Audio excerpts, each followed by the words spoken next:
on this episode of the Clip Service Podcast. Guys, we have him back, secured, safe and sound. Rolla is back. I don't have to do this on my own. So we're going to jump into a lot of different things on this podcast.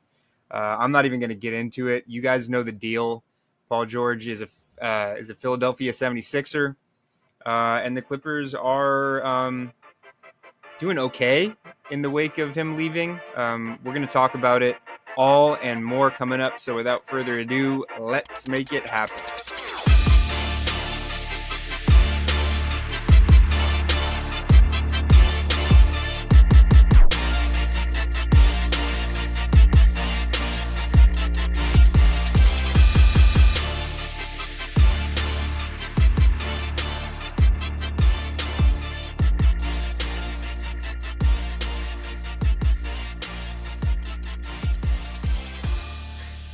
What is up, Clipper Nation? Welcome to the Clip Service Podcast. I am back. Did you miss me? He's back, guys. He's back. Did you miss me? I did. But you can find us at Spotify, Apple Podcasts, Deezer, Amazon Music, and YouTube. You can also find us on Twitter and Instagram at Clip Service Pod. I'm back, and my name is Rolla, and this is my co-host, Nick. Let's get right into it. What an electric intro. Wow, that I'm hyped. I'm hyped to get into it. Despite some jarring news, guys, the 2-1-3 era is over. Paul George is a 76er. It's been a weird 5 years. There's been a lot of ups. There's been a lot of downs. Paul George, many of you guys remember, we talk about it here on the pod all the time. Paul George led the Clippers, or helped to lead the Clippers to the Western Conference Finals in 2021. Definitely his brightest point in his Clipper tenure. But then obviously you have the bubble and you have this last season, so there were plenty of downs as well. But overall, kind of a tumultuous tenure with the Clippers, and there's a lot to unpack. But yeah, guys. So basically, the order of operations is. Well, I think last time I talked to you guys on the last episode, there were talks about Paul George being traded to the Warriors, opting in to his the last year of his contract, being traded to the Warriors. Those plans fell through. Allegedly, the Warriors offered more of a vet return, so Chris Paul and Wiggins probably, and they didn't include Kuminga in the talks, so the Clippers pulled out, which forced Paul George to opt out of his contract completely, or his player option completely, become a free agent. And he met with the Clippers and the 76ers, ultimately decided that he was going to sign a 4-year deal, I think somewhere along the lines of $216 million. The Clippers, I think the biggest thing is didn't want to offer him any more years than they offered Kawhi. They wanted the timelines to match up. But yeah, he walked. We got nothing in return except, and we'll talk about it a little bit, but the Clippers found themselves below the first apron, which is something that they haven't had, a luxury they haven't had in a long time. And they got to work.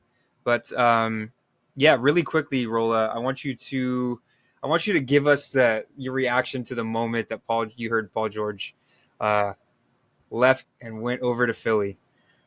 As you know, from the couple of podcasts I was in post the I don't want to call it a choke, but post the collapse from the Clippers. Everyone had high expectations for the Clippers. At one point during the season, we were the number one team, and You're talking about this season, right? Yeah. Yes. And we went into this season, and this was kind of like everyone kind of had the idea. Well, it's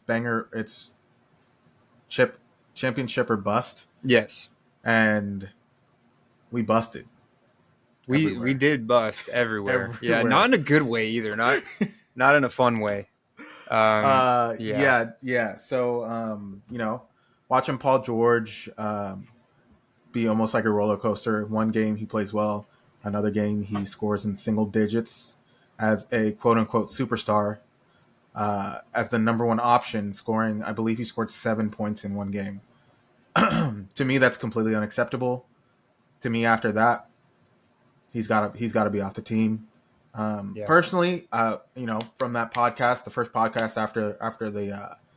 after we got bounced from the playoffs, uh, I think we got to clean house. I think we got to get rid of Kawhi. I think we got to get rid of Paul George. I think we got to get rid of James Harden. But we I already did get just rid of Paul George. His Yeah, ass I is know. gone. So we're one down, two more to go. But Okay. I don't think we can do anything in the future with those guys on the team. I think we're gonna be stuck in a middle ground as a middle tier team, just barely making the playoffs and then getting bounced in the first round every single year until Kawhi and James Harden are off the team. So, you already know my theory on Kawhi Leonard. I don't think he can play a full playoff game or full playoff season. James Harden is a choker. I don't think he benefits the team in the playoffs. In Right. a 7-game series, I don't think he can win us 3 games. I don't Yes. think he can win us 4 games. So, uh, like I said, one down, two more to go. I'm happy Paul George got his money. He's in Philly now. Congrats to him. Like I've always said during the year, Paul George is at his best when he is pushed into depression, when he is bullied. And I think Philly is going to do that. I think they do have a chance. I legit do think they have a chance because I do think they're going to push him to a point. And I watched his podcast earlier today, and he did say that. He said that the fans are unforgiving. He said that it can be a good thing to be pushed like that by the fans. Yeah. And then he mentioned previous teams. He said he felt that way in, I don't know if he said OKC, but he did I not didn't even mention. listen to the podcast, so Oh, I have no well, idea. he did not mention the Clippers when he was talking about his previous teams that have pushed him. I mean, I'm kind of okay with that. I don't want to be known as the fan base that pushes players into depression. To be honest Well, with the you. thing is, and I've said this in a previous podcast again, previous episode.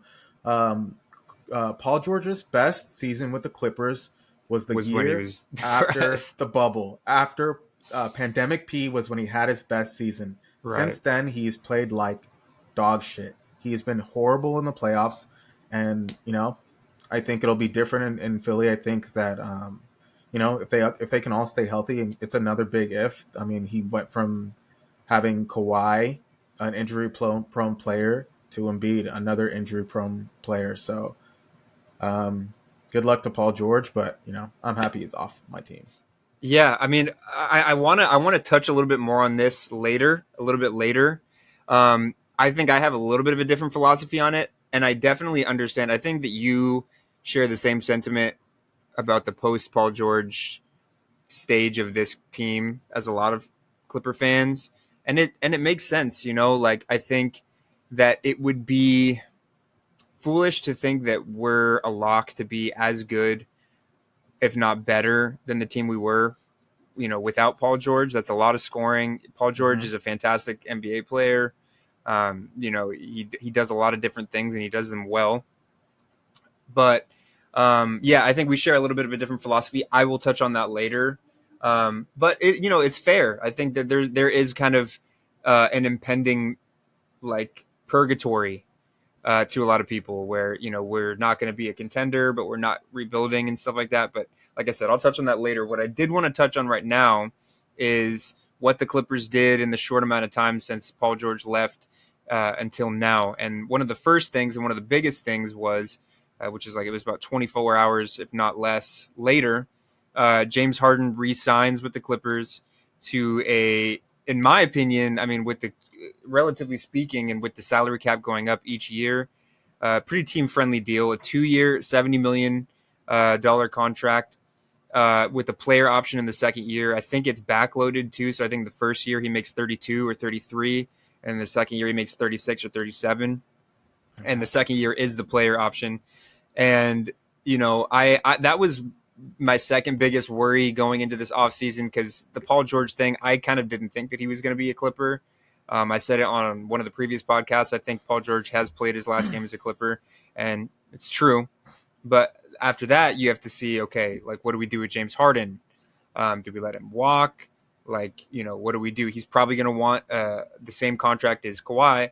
But I will say, I think James Harden really did.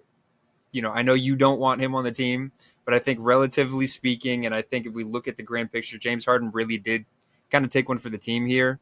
Not only did he sign a shorter contract than Kawhi's, the second option, he agreed that the second option was a player option, which he can opt out of. And he's only making, making less than 35 or a little bit more each year. And, that allowed us to, in turn, after that deal was signed, to play below the first apron. Not our problem with the whole Paul George thing was that we were above the second apron, which there's real ramifications. But now we're below the first apron, or just shy of it. Do you mind elaborating for our viewers what the first and second So apron means? it's really difficult. I don't understand a lot of it, but basically after the the last collective bargaining agreement, thanks CJ McCollum, it's been a shit show in my opinion. I think it's the stupidest thing. It allows owners to be cheap, blah blah blah. But basically, the first and second apron were instated to penalize teams for going above the luxury tax and beyond. Mm-hmm. The first apron, you start losing, I don't know, incentives or whatever you want to call it. You start losing luxuries. And then when you're over the second apron, you lose even more. So we were playing above the second apron this last season, and the things that you start losing draft picks if you're over the second apron for too long. You don't have the luxury of signing buyout candidates during the season unless they were bought out for less than $12 million a year. So there's just little things like that, little nuances that make it really hard for, and the reason why it was put in place was to keep teams from making super teams, right? Right. And to benefit small market teams where maybe free agents are not as ready to go. But it really hasn't worked. I mean, you look at the teams that have won, like the last 5 years, a different team has won every single year. So the super team thing is kind of dissipating in and of itself, by itself. We've seen this resurgence of young talent.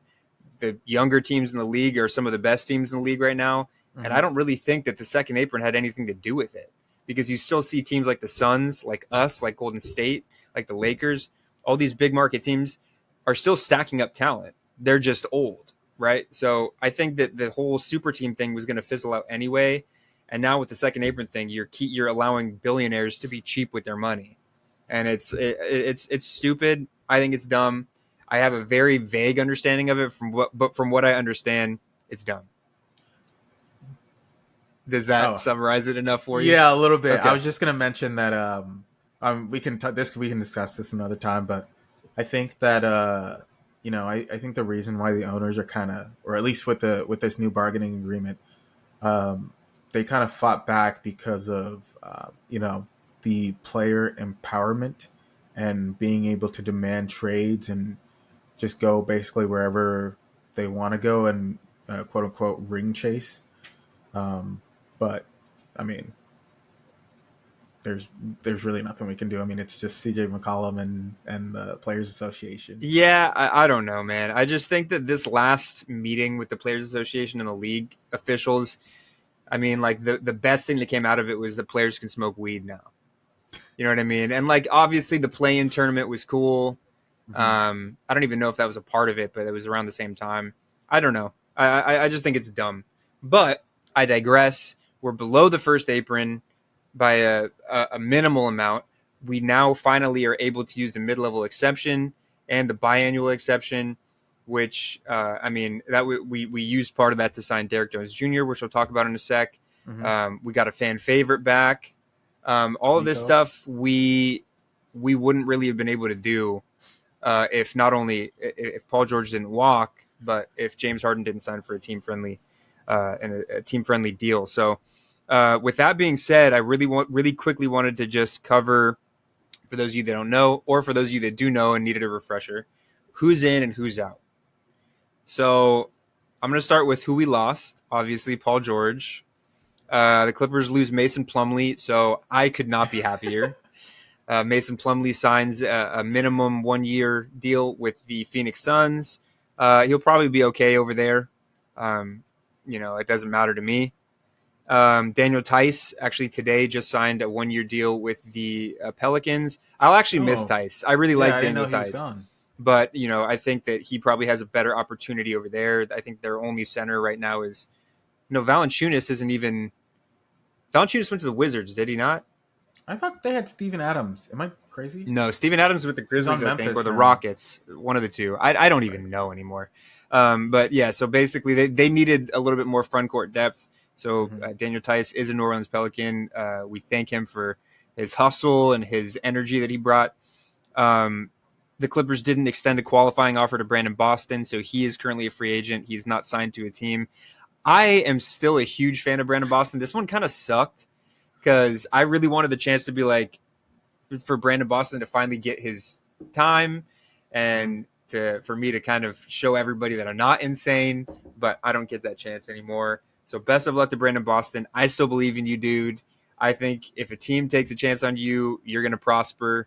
He's a bucket. I really like Brandon Boston, but that's neither here nor there anymore.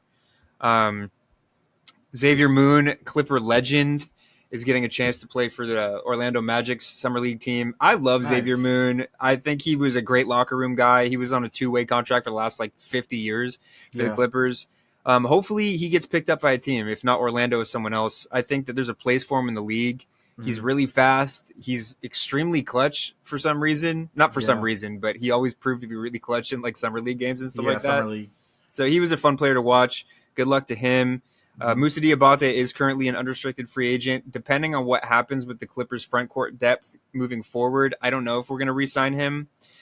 We also re-signed Kai Jones to some sort of non-guaranteed contract. I That think was that he weird. probably gets the nod over Diabate if it comes to it. But the most important thing I think was so Russ and PJ Tucker both opted into the last years of into their player options. Russ is being 4 million, and PJ Tucker's being 11 million, which is just insane. But that is why he was traded to us. Daryl Morey obviously wanted to offload, Hmm. um, but they opted in with the intention. I know Russ opted in with the intention of being traded, and I did hear, and I think a lot of us have been hearing this as well, that Nikola Jokic himself was interested in adding Russell I Westbrook did to hear the that. Denver roster. So from everything that I understand, I think eventually Russell Westbrook will be traded to the Denver Nuggets. But there's a lot of pending things going on right now. There's 6 pending transactions for the Clippers, and so that makes me think that there's something brewing, something's going on. But we will see. I think a big part of it is a lot of teams don't want to take on the 11 million that PJ Tucker is being owed, and we're trying to tack that onto whatever trade we make. So we'll see what happens in the next coming days, weeks. But as far as I know, Russ and PJ Tucker will be moving on from the Clippers here in this offseason. As About far as time. the additions, the Clippers signed Derrick Jones Jr. to a 3-year, $30 million contract. I think it's hilarious that when PJ Tucker leaves, no more than 24 hours go by and we sign the guy that locked him up in the You mean first Paul round. George? What did I say? You said PJ Tucker. PJ. Yeah, no, I'm just thinking Yeah. about PJ Tucker leaving. I'm so ready for him to leave that I'm just jumping the gun here. No, no, no, Hmm. no. Paul George, right after Paul George, yeah, Derrick Jones is locking up PJ Tucker. No, no, no. Father Time was locking up Uh, PJ Tucker in the playoffs. Um, no, no, no. But Paul George walks, and no more than 24 hours go by, and we sign the guy that really gave him trouble in the yeah. playoffs, Derrick Jones Jr. Love that. I like the signing, 3 years, $30 million, so about 10 million a year. Yeah. I think that his 3-point shot needs to be more consistent for me to be fully invested in his game offensively. But he's a really good defender, and He he's is. one of the best athletes in the and he's young. He's Hmm. 27 years old, so he's one of the best athletes in the game. We got a little younger, we got more athletic. I thought it was great. That I think that signing is still pending as well. The Clippers also signed Kevin Porter Jr. to a 2-year minimum deal. This one was perplexing. This was actually a very stressful 24 hours, 48 hours of off season for me, because not only did we sign Kevin Porter, and he's an incredible talent. I loved watching him play before all the allegations came out with the Rockets. He's super talented. He's a hooper, as the kids Yeah. say. But for those of you that don't know, there was some allegations that came out that he beat up his girlfriend Kaiser Gondrezic, who currently plays for the Chicago Sky. Um, there was some legalities Wait, there. There she was she she got waived. no, she's still with the Sky, is she not? No, she got waived. Damn. But Well, yeah, shouts sorry, out Kaiser Gondrezic.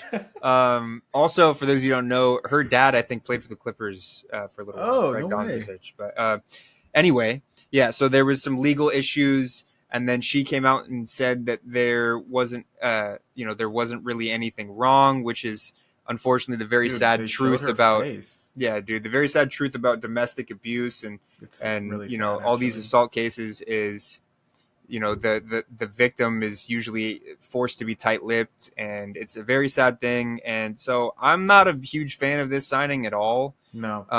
I think that from a talent standpoint, it works, but there's other point guards out there. I mean, the dude was playing in Greece in like high school gyms, and Yeah. there's other guys out there. And I feel like he's mainly an offensive threat. And I think there are so many players out there that can I give mean, us yeah. that. If there wasn't all the off court issues, I would have been really excited about this because he's Yeah. young and Yeah. he's a player that's fun to watch. But I don't know. I think at some point we gotta draw a line in the sand. And Yeah, I what's don't up want with the the Clippers Clippers. always doing that shit, dude? Exactly.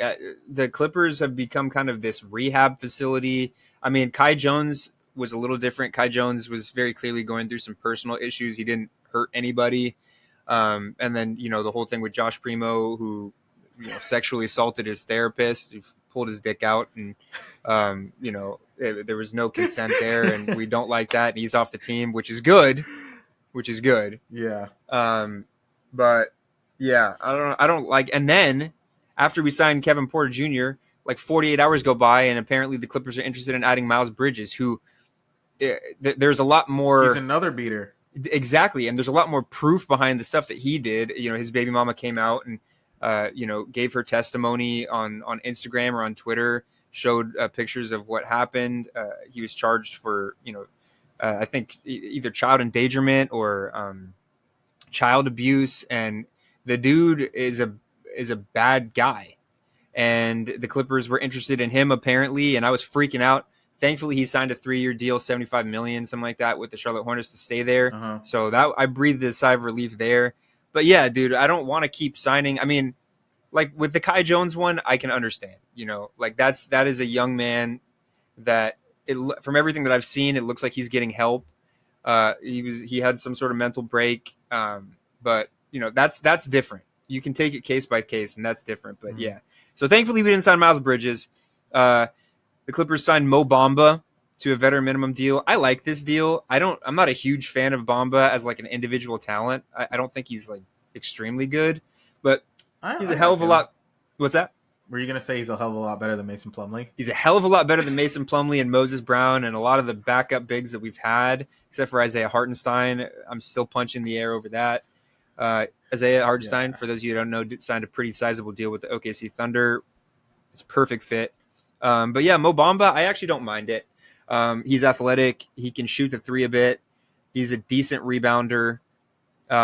He needs to clean up his decision-making and stuff like that. But for a veteran minimum, I like it. I still think we need to add one more big to the rotation. And I think we need to extend Zoo, but that's a conversation for later in the podcast. So that deal has actually been confirmed. That's not one of the pending deals. Also, there was some news that came out that the Clippers agreed to acquire Chris Dunn agreed to some sort of deal with the Clippers. For those of you that don't know, Chris Dunn played this last season with the Utah Jazz. He's had like a big time revitalization to his career. He's a defensive specialist. I think he's like 30 years old, so he's still not too old. But yeah, he's a fantastic defender. His offense has come a long way. The Clippers actually had him on a G League deal a couple of years ago, and I was really excited about that, but nothing happened with it. But apparently the deal to acquire him was a sign-in trade, and that one's pending. So that makes me think that something else is in the works. That hasn't been made official yet. And then the last little order of business is the Clippers drafted Cam Christie in the second round, the 46th pick of the draft. Cam Christie is the younger brother of Max Christie, who currently plays for the Los Angeles Lakers. So it's pretty cool that they're playing in the same city. Only 18 years old, played at Minnesota. He can shoot. He's a pretty good athlete. He's not a bad defender. He's got good size. I like the signing. There were a couple other guys that I really wanted, but when Mhm. I looked at Cam Christie's like footage and stuff like that, I'm all in. I think he's going to be a Okay. really good player. Yeah, I Um, haven't seen any. I haven't really seen his tape yet. Um, but I mean, I feel like Max Christie's a pretty good player. So yeah, he's got a good jumper, and the Clippers seem to believe in him to an extent because they signed him to a 4-year rookie extension around I think oh damn, 9 million or something like that, which is similar to what we did with Brandon Boston. right. So I mean, we'll have him locked up for a couple years, and hopefully he gets some time. I really like his game. We also signed Trenton Flowers, I think undrafted. He's another wing, played in Australia. I kind of like his game, kind of a scoring minded wing. But yeah, really, other than that, those are the additions so far. Um, I don't think the Clippers are done by any means. Like I said, there's still 6 pending transactions, 5 or 6 pending transactions, Hmm. and so there's a lot of fluidity, I think, with these moves and stuff. So we'll see. All of that will probably come in a different pod. Once we'll come at you with the next episode once all of that's said and done. But Rolla, what did you think of the little deals that we've had? Oh, did I completely skip the most important thing? The Clippers signed Nico Batum to Oh a no. 2-year Oh deal. oh yeah. Sorry. I don't think I said that. You Did know, I? you just I'm mentioned wearing you I'm mentioned wearing a it really shirt. quick. I mentioned I'm wearing a shirt, my Nico Batum Battalion shirt right now because honestly, he's old, but I am hyped. I He's am so so good hyped. still, dude. He's still very good. He had a great series with a couple series with the 76ers. Did they get knocked out in the first round or the second round?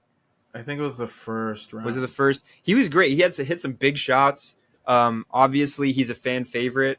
Hmm. Just from a vibes standpoint, I'm really stoked to have Nico back. Nico and Lily Batum are very active on Twitter. They're always really, really gracious and communicative with the fans. He signed a 2-year, $10 million deal.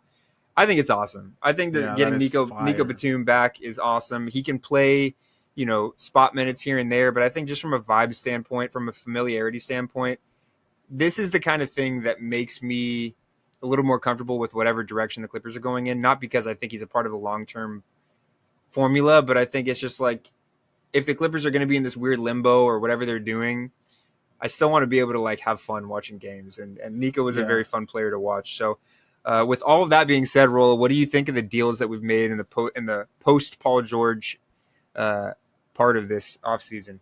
I mean, I know you were talking about James Harden, but like I was saying, It's not part of I your ideal situation. no, it's not. But I think my favorite has got to be the Nico Batum signing. Really? Just because he's a fantastic defender. I think we were really lacking wing defenders and being able to go like play small ball last year. Yeah, that And was he a big. allows us to do that. He's Mhm. got a very, very, very wide, long wingspan, and He's and got a very wide, he long. he's good at blocking shots, dude, and he He makes is. clutch threes and clutch shots. I mean, we saw it in the Philly Knicks series, and he was just like hitting big shots for them, and I think that's going to help us a lot this year. Ultimately, like I said, I think we're going to just be a mid tier level team, but it will be a fun year to watch the Clippers. I think. Yeah, I think. I mean, he's such a good connector too. I mean, you have a guy that can chip in with a couple assists too. He's really good with those touch passes. The ball moves Mm-hmm. a lot better when he's on the floor. And I think the coolest thing about this to me is Nico Batum he likely retire a Clipper. And I Right. think that from everything that I understand, he wasn't even supposed to be a part of the James Harden deal. I think the fact that they attached PJ Tucker meant that we had to kind of throw in a little extra salary, and that Mm-hmm. was why he went over there. But I mean, the fact that he said that he was going to retire a couple of years ago or after he was traded, and he's just signed a deal with us shows that I think he's stoked to be back in a place that he really feels like he's at home. So really happy to have Nico Batum back. Cannot wait for the Batum Battalion to come back in full force. Mm-hmm. I'm stoked about it. But now that we've kind of covered the all those little moves and what we've done so far in the wake of the Paul George departure, um, I guess my next question for you, Rolla, would be, and you kind of already answered it, but what do we like? What do we think the direction of the team is going to be this if everything stays the same? Because we obviously don't know what's going to happen. You know, who else we're going to trade for, whatever. But like, what do you feel like the identity of this team is going to be? What do you think that maybe like the win total is going to be? Where do you think this team's going to be at next year? I think the identity of the team is going to be a defensive minded team, Which I think and is cool. I mean, like we have a lot of really good defenders. I mean, we got Mo Bamba, who I mean, he signed for what would you say 10? Veteran minimum. Yeah, veteran minimum. I think that he's going to be a huge presence. I think that when we instill that defensive mind on him, I think he'll be a like pretty big presence for us. Um, but you know, overall, I think that it'll be. I don't know, dude. It's Like, do kind of a you want toss up. like? Would you? I guess let me rephrase this question. Would you want the Clippers? Because I've heard chatter about Zach LaVine being available, and the Bulls feel like his trade value is super low. I just actually saw a tweet saying that the Bulls would even attach 2 second-round picks to try and offload LaVine because they're in full rebuild. If we can get him for cheap, would you want to try and go and make a swing like that No, and maybe try and compete? no, because No. I don't think he would make a difference on the team. I Okay. think he's poor man's Paul George, and that's just a fact. Kawhi's going to get injured, and we're going to be in the same place that we were last year. I do think that Zach LaVine is he's a pretty good player. I think he would step up, but the thing is like I think to win a chip these days, um, you have to have players that fucking want it. I think you Yeah. have to like literally want it so bad, like from the top to like the last player on the roster has to like really want it.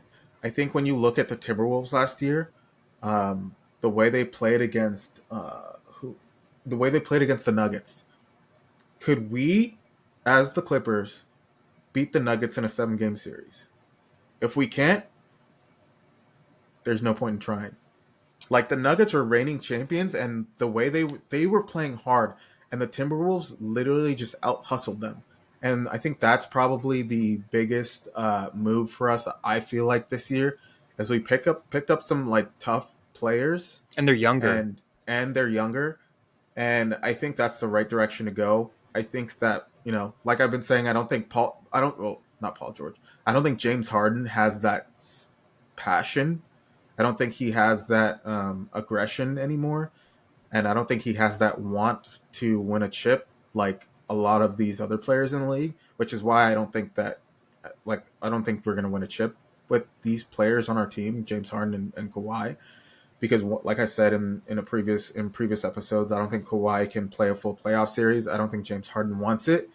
And once we get rid of those mindsets and that type of player from our team, and we kind of move towards like an OKC type, everyone wants to win a chip really bad. The like Timberwolves, like everyone wants to win a chip really, really, really bad. I don't think unless we start to move towards that direction, we're ever going to win a chip. I just Yeah, think no, that's it at the end of the day. it's fair, and I think it's tough. I'm like at odds because I I'm kind of the belief that it's not foolish, but it's very hard in this league to hit the rebuild button overnight or in a single off season No, and create a competent team in anything less than 5 or 6 years. And because there's so many factors that go into play. You have to okay, like let's say you trade away all the stars for picks. First of all, you're not guaranteed that your pick is going to be this superstar, right? You're not guaranteed that your pick is going to be. Look at the Detroit Pistons. Detroit Pistons were one of the worst teams in basketball for years and years and years. For most of the season, they only had like 10 wins or something like that. mm-hmm. But they haven't had a top 3 pick in the last like 3 years. They keep getting the 5th. So with the way that the lottery is structured and everything like that, you're not guaranteed a top 3 pick, no No, matter how bad you are. Also, you're not guaranteed that the pick that you make is going to pan out, Hmm. Also, we have a 7'4" French dude that is already better than, I would say, 80% of the league sitting in San Antonio right now. And I would say in the next 3 years, the league's going to be his. I'm not saying that he's going to win every single chip, but not only will we have to contend with, the current, uh, you know, NBA climate, but the younger NBA generation is already better, and Hmm. they're competing. Yep. So like that pushes our rebuild back even further. And so I'm kind of hanging on to this belief that, and I am in no way, shape, or form saying that the Clippers are going to win a championship next year or the year after, or any time during this Kawhi era. I think our championship window is closed. Completely Uh, shut. and that's not to say that it's impossible, but I'm It just is. weathering. I'm weathering. I don't think it's impossible. I really don't. Anything's possible, as KG says. But I think that from here on out, for what's left of the 2-1-3 era, or the 1-2 punch, as some people are calling it, with the James Harden and Kawhi duo, um, I think that um, I'm gonna go into every season weathering my expectations a lot more than I usually do. Um, and I think that, another factor would be the Intuit Dome and stuff like that. I think from a business standpoint, it's really hard to hit rebuild and try and sell out tickets in a brand new stadium when your best player is Bones Highland, or whatever the situation, Terrence Mann, the situation might be, if we hit Hmm. rebuild. But I think that the way that we're going about this is about the best way that we can, because we're almost doing like a two timeline thing where we're trying to get a competitive product out there. We still are giving ourselves a chance with Kawhi and James, and maybe a third star if we bring it in. If we can get a third star on a cheap contract, we're keeping a competitive nature. But the thing is, and that's why this next season is so important for Ty Lue, because I think it's so important to make sure that our young guys get playing time, get experience, so that when this Kawhi era comes to an end, which I think it will after this last contract, I think Kawhi will probably retire after his 3 years are up. Hmm.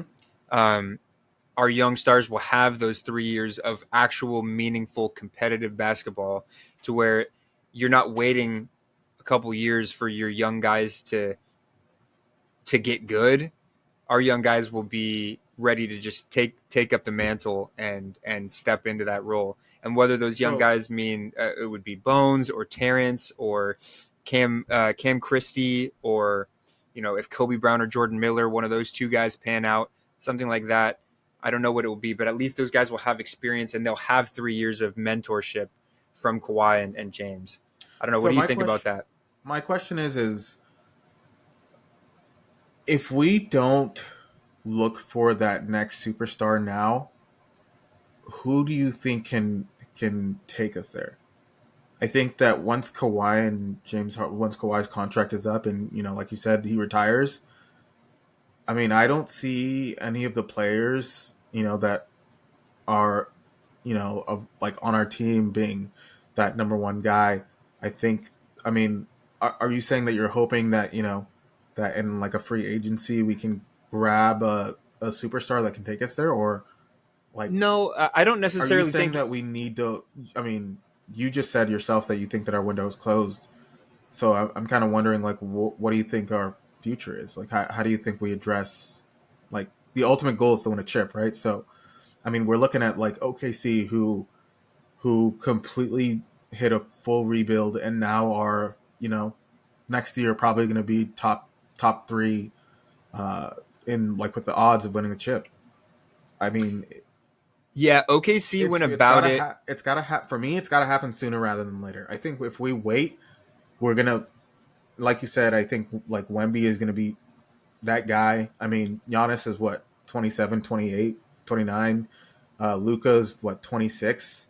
I mean, there are young players now that are dominating, like you said, are already better than those superstars, Paul George, LeBron, Steph. Well, not Steph, but a lot of these like older superstars. KD just got torched in this last playoffs.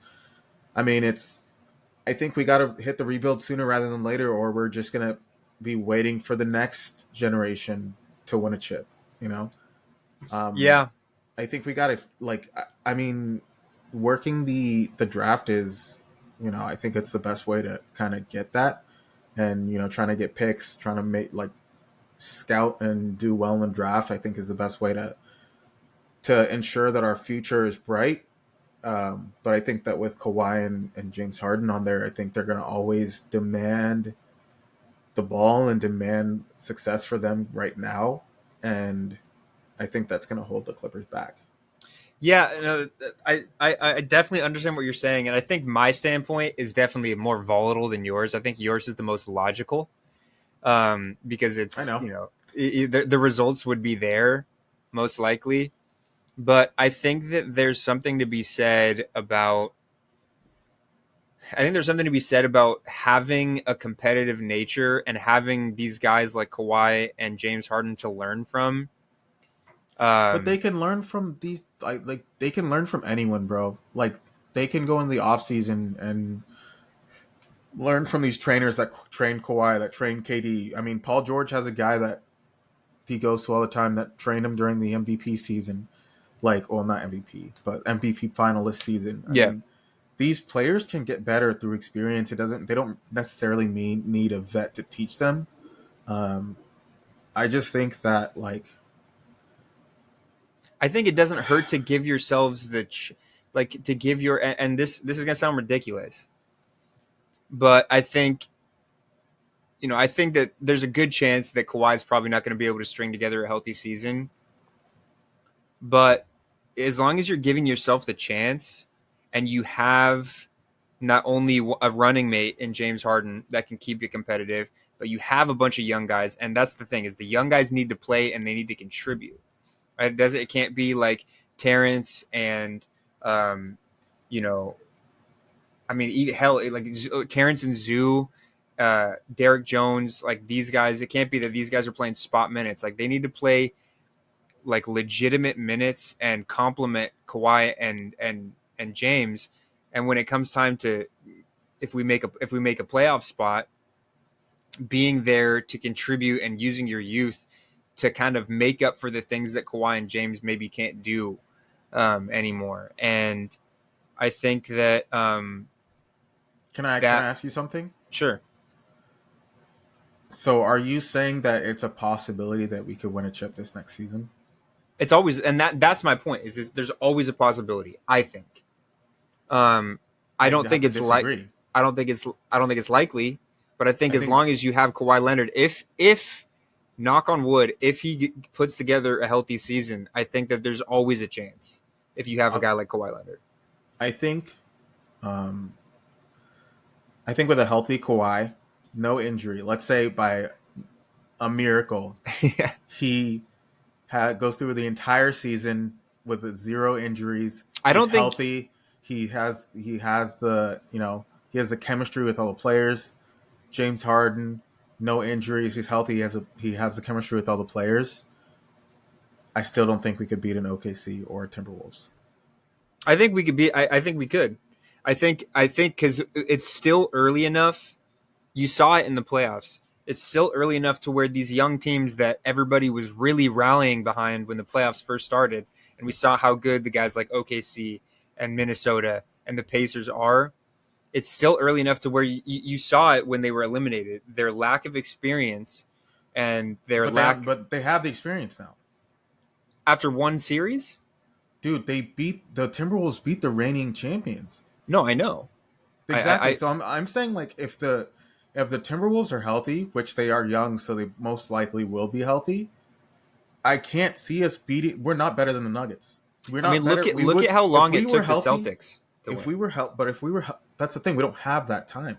If we were healthy from like if we were healthy throughout the entire year, by the end of the year, I don't think we would be as good as the Nuggets were last year in the playoffs, and I think the Timberwolves would beat us every single time.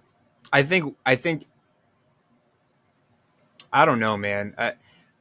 And what I meant to say about the Celtics thing is look at how many tries it took a young team or a young core, which was Jaylen Brown and But we Jason don't have a Tatum. young core.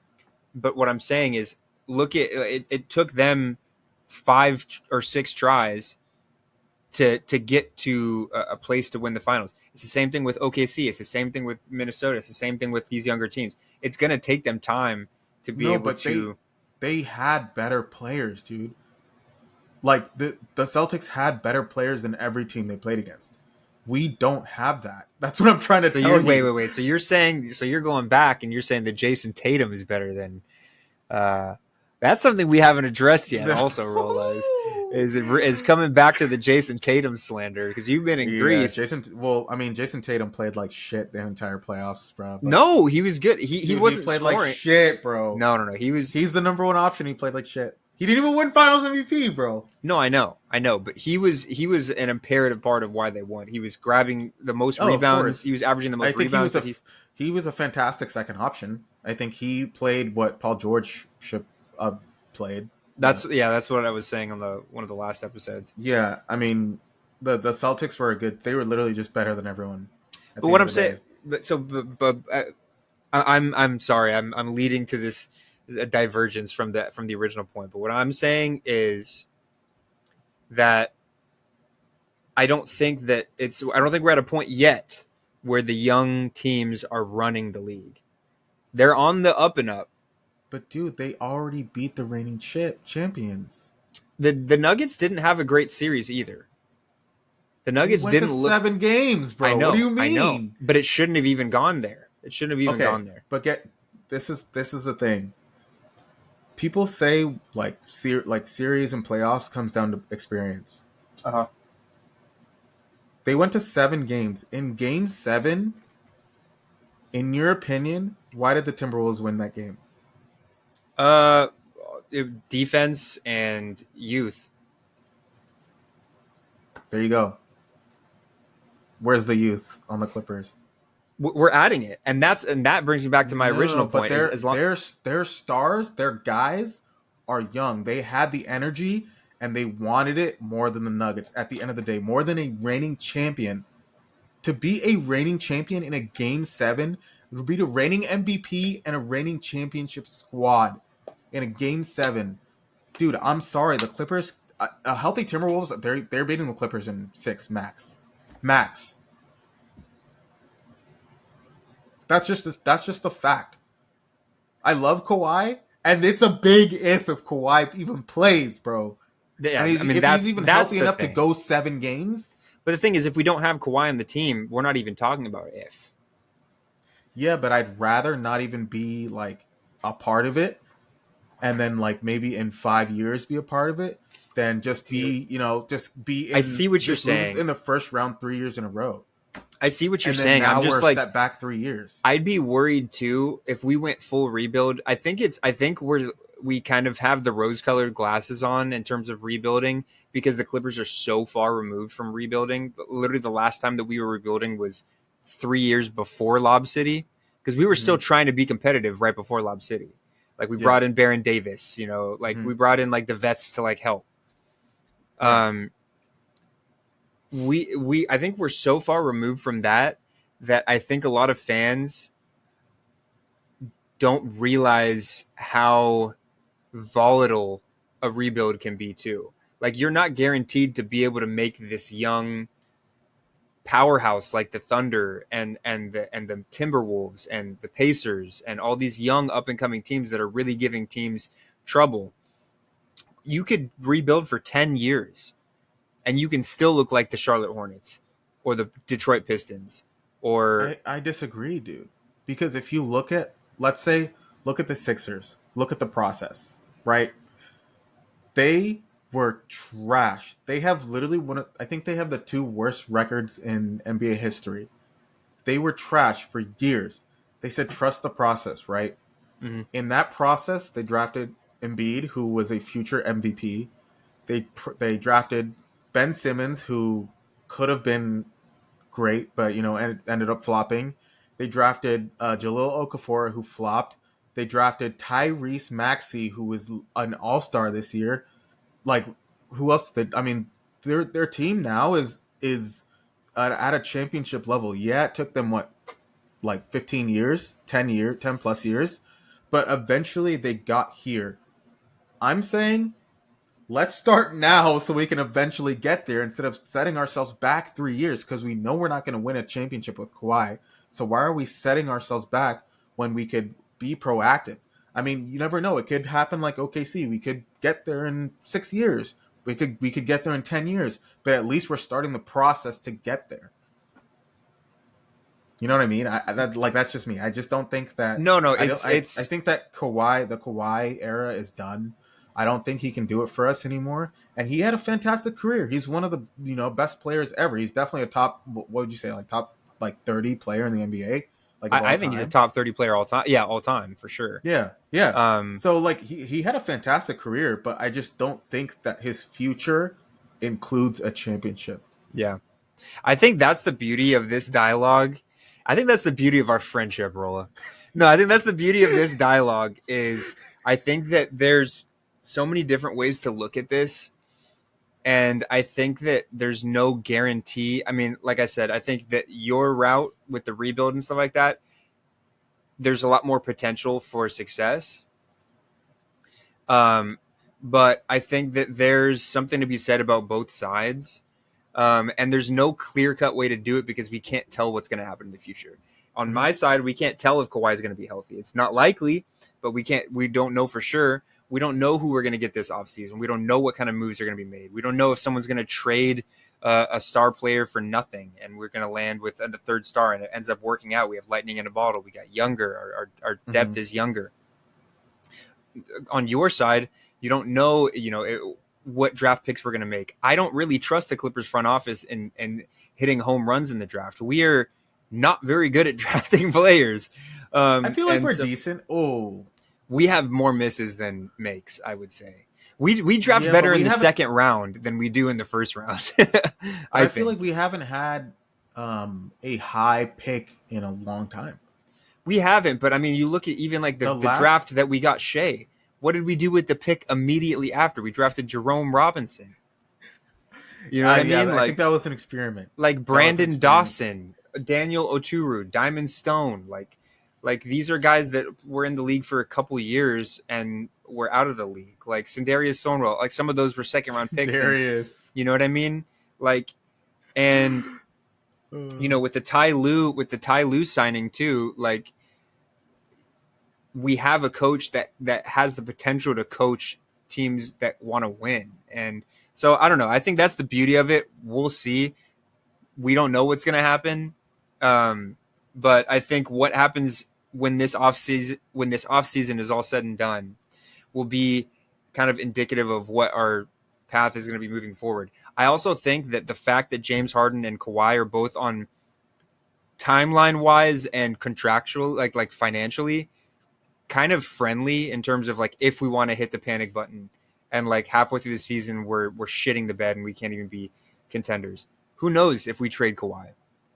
Who knows if we trade James Harden? And also, James Harden's contract is friendly enough to where there is more allure there if we wanted to pull the plug and trade him. There's a lot of teams that would take James Harden for a 2-year deal for $35 million a year with a player option. And so I think that we have wiggle room in that concern. We'll see. I think we've kind of beat a dead horse here. So I think that the last thing that I want to touch on is Olympic Kawhi. How do you feel about Kawhi playing in the Olympics? Because that has become a very polarizing topic. I think we're going to have differing opinions on this too. That's just my me going out on a limb here. But what do you think about that? Uh, I would just like to say, and I'm a fan of Stephen A. Smith. I believe he got a little bit of heat when he said this. He said, "Why the hell?" Oh no, what did he say? He said Kawhi was the worst superstar. He might be the worst superstar of all time. Stephen A. Smith's a fucking clown, dude. I'm sorry. Continue what you're going to say. And I was gonna say, I mean, Kawhi hasn't proven to be a good superstar since the Raptors. In the sense of he doesn't show up when we need him. For example, this year he didn't show up when we needed him. The one game he played like dog shit. And now all of a sudden he is playing for Team USA. And to be a Clipper fan and to see a guy who couldn't even show up for us when we needed him most go out and potentially ball out for Team USA, it makes me feel like, damn, could you do that for us once ever? Yeah. When was the last time you balled out for us in the playoffs? Like, Yeah. and on top of that, this dude is extremely injury prone, playing high level basketball. Obviously, it's probably not going to be playoff level basketball, but I just think it was not the best move. I think he should be. I mean, he didn't play the playoffs, so you should be rehabbing, trying to make sure you can play next year's playoff. You can make it to next year's playoffs. Why are we playing high level basketball and not recovering? Yeah. That's kind of how I feel. Yeah. No, that's I get it. There's always going to be a risk with that. I think that there's some factors that we're kind of not forgetting about, but I think the fact that Kawhi hasn't won a gold medal yet. I think that this is fuck about what he hasn't won, bro. He won a chip. No, I know, but this is probably his last chance to play in the Olympics, most likely. Oh my god, bro. Also, this is something that I was hearing about on Twitter. I think the guys from Clips and Dip were talking about it as well. But Kawhi Leonard he doesn't play a lot of pickup. He doesn't scrimmage a lot during the offseason. He kind of just rests. Yeah. And how has that worked out for him? I think maybe there's a chance that him actually getting reps at a semi-high level might benefit him going Putting into the more season. miles on his knees is going to benefit him. Maybe. Is what you're telling me. Maybe putting less miles hasn't fucking worked. We need to put even less miles, bro. I mean, he won 2 chips not scrimmaging and not playing in the offseason. I just think it's a kind of dumb idea, dude. I think you're playing with fire for sure. You're playing with fire. Players like Steph Curry, who hasn't been injured in a long time. LeBron James, who hasn't been injured in a long time. Even Anthony Davis did not get injured this past season, bro. Like, come on, dude. All of those guys that you named are playing in the Olympics. Exactly. What? Like, who's the odd man out here? Kawhi. He got injured this season. Why the hell is he playing? I mean, look at all the. I think who on this roster was injured this season? Oh, I guess Tyrese Halliburton was injured during the regular season. Halliburton, Giannis had a couple injuries. Joel Embiid had a pretty significant injury. Joel Embiid had the weirdest injuries. He had something going on with his leg, and then he had Bell's palsy in his face. Dude, Embiid had all that shit and still played, dude. So it's what's Kawhi's excuse? No, I know, I get it. I get from an Embiid optics. Was literally bleeding in his fucking cast, bro. Yeah, from an optics standpoint, it is a rough watch, but it's one thing that I understand. I do. And I'm going to be happy to watch him in the playoff or in the Olympics. He's going to do well. I mean, honestly, I don't think he needs to play that. He might play 5 minutes a freaking game. We have Steph Curry and LeBron James and KD and I'm excited, dude. I'm excited for this Olympic team. I'm excited for this Olympic team because I think that a lot of the guys that are on this team, this is kind of their final hurrah. I think KD, Steph, Kawhi, Bron, I think this is going to be a really cool Olympic run. I think that the Olympics are going to be great. Another guy I wanted to talk about real quick is Ivica Zubac, who unfortunately was he was playing for Croatia, disqualified Luka.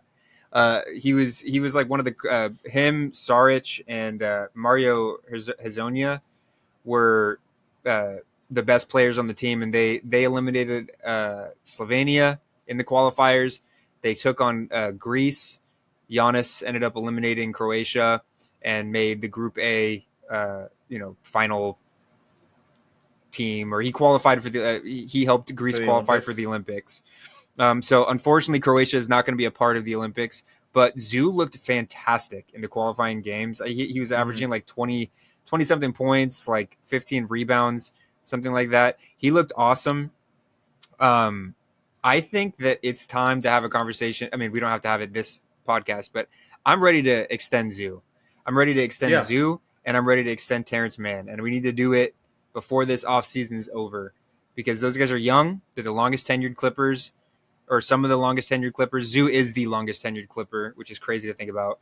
And I think that including those guys, particularly Zoo in the offense next year, is going to be a huge factor or storyline going into this season. Dude, that Group A is going to be gnarly. I just saw it's Greece, Canada, Australia, and Spain, I think. Like, that's going to be a tough group. The Olympics are going to be awesome this year, and I'm really, really excited for it. But yeah, Zoo was great in the qualifiers. I think that needs to be the next order of business once the moves are done and stuff like that, and we have cap space to use. Let's give Zoo an extension. Let's give Terrence an extension. Let's call it a day. I think that would be a really good way to cap off this offseason. And I know that you are probably on the same boat, Rolla, especially with Terrence Mann. That's he's a pod favorite, fan favorite. Those guys need to take precedent, or need to take we need to really put them on top and make sure that they're taken care of. So I agree. I think they were the only two players that actually wanted it this past playoffs, and for sure, I think they both deserve extensions. Absolutely. I know Terrence has been always being floated around in trade talks, but Rolla has come out and said that if Terrence gets traded, he might have to bail. I don't think you have it in you, but I would feel very, very, very sad. And to bail on the Clippers. Yeah. I would probably have to take a season off. Yeah, you'd have to. Rolla would have to go into a brief hiatus. Yeah. I'll still be here regardless, but I will be a sad host. Not only because I'd be losing my co-host, but my favorite player in the Clippers probably as well. But hopefully we can get that done, guys. I think that pretty much does it for this episode. Like I said, we got stuff. We probably got more moves on the horizon, if anything, just to finalize the deals that we've already agreed on. So we'll come at you guys with the podcast once those are kind of finalized and made official. But thank you guys so much for tuning in. We really appreciate you guys checking out this episode of the pod. This is episode 32, 33? Yeah. Man, we're getting through them this season. Yeah. And we appreciate you guys bearing with us. We don't put as many podcasts out during the off season, but like I said, when the news comes out, we'll be there for you. So thank you guys so much for tuning in. As Rolla said up top, you can check us out on Spotify, Amazon Music, Apple Podcasts, Deezer. Check us out on YouTube and get at us on Twitter and Instagram. We're always around, ready to answer questions. And let us know what you think of the pod. Thanks again, guys. And as always, go Clips. Go Clips.